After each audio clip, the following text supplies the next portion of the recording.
April 20th. And finally, we get back to focus on fundamentals.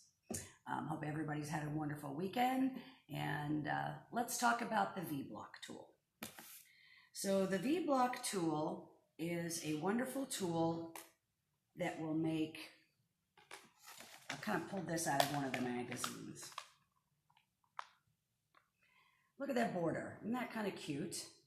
Kind of looks like flying geese, but it's not. It's a little V-block tool, V-block unit. And I'm going to show you how to make that today. So let's get started. So the V-block tool has two parts to it. You have the center and you have the edges. This unit is often paper pieced. You will see it paper pieced in a lot of patterns or magazines. But this way, you don't have to do any paper piecing or any funky thing like that. So let's start with our center square. I'm going to make a 3-inch finished unit. So I'm going to look at my tool. And the tool tells me all the cutting instructions I need. So if I'm going to do a, let's see, where's my 3-inch finished? It says to cut strips that are 4 inches. And that's what I've done. To make the center unit, I'm going to use this dashed line. It says the fold line for center triangles. Okay, that's where we're going to start.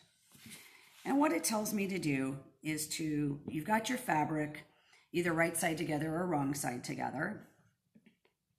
And you're going to fold it just enough to get, and I don't need to fold it that much, bring it back,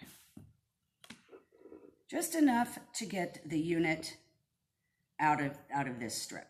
So I've lined up the dashed line with the fold of my fabric. I've got the 3-inch finished line right here at the bottom of my fabric strip, and I'm going to cut. This becomes waist. And what you get are 2 units, 2 of your center units. Now, to do the second cut of this, we are going to, we're going to flip this. Flip your fabric. And right along here is a center triangle trim line. Okay, that's your second trim. So you flipped your fabric. You're going to line that trim line up with the edge of your fabric. Again, it lines up at the bottom of your strip as well. And you're going to cut.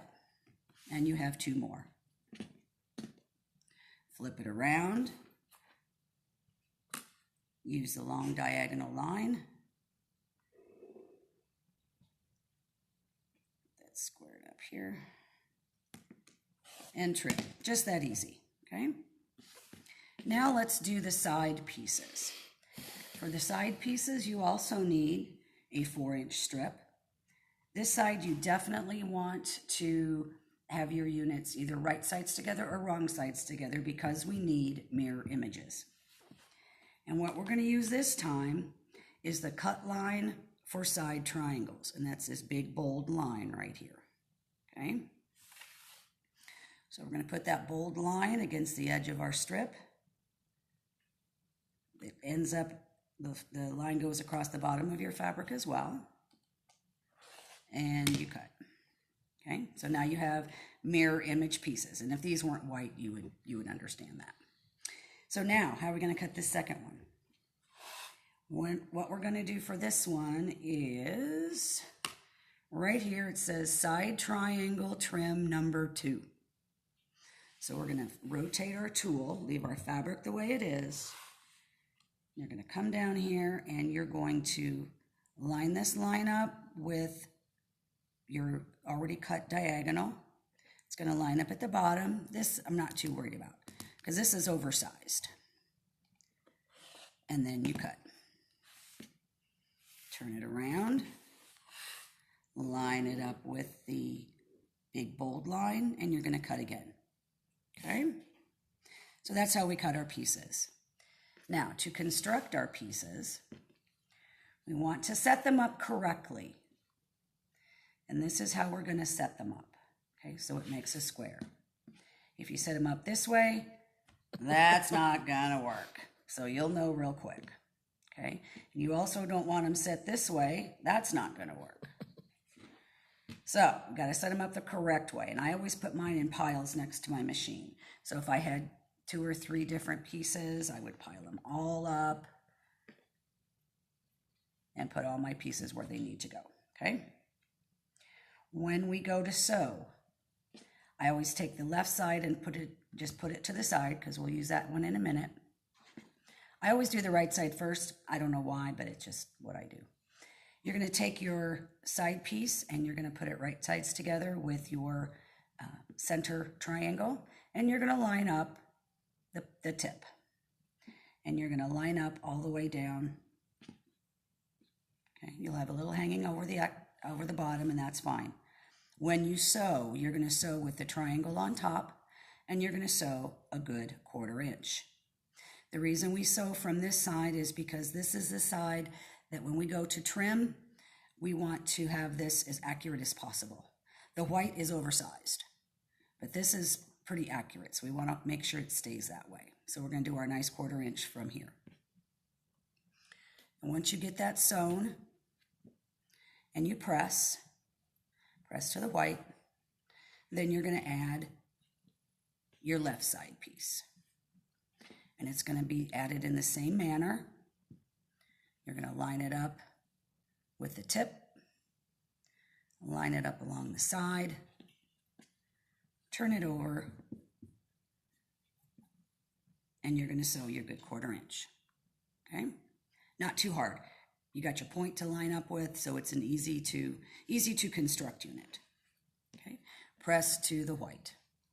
And when you get done, you've got a nice pretty unit that looks like this.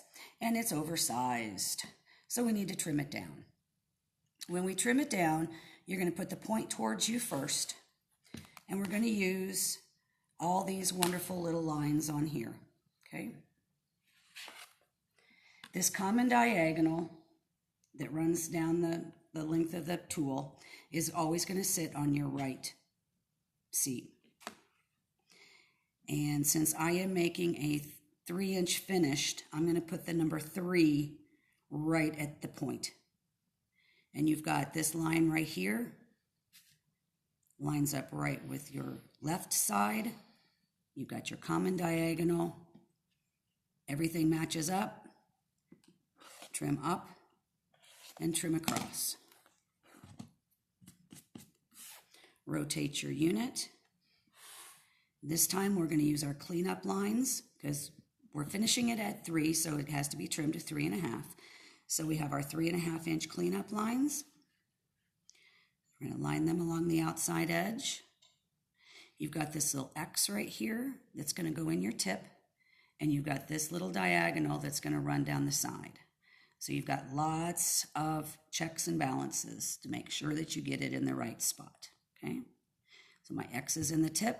My line is going here, and my 3.5 inch cleanup line goes right here. Cut up and cut across. And like a lot of her tools, this X is exactly a 1/4 inch away from the tip, so you will never lose the tip. So that's a pretty cool thing.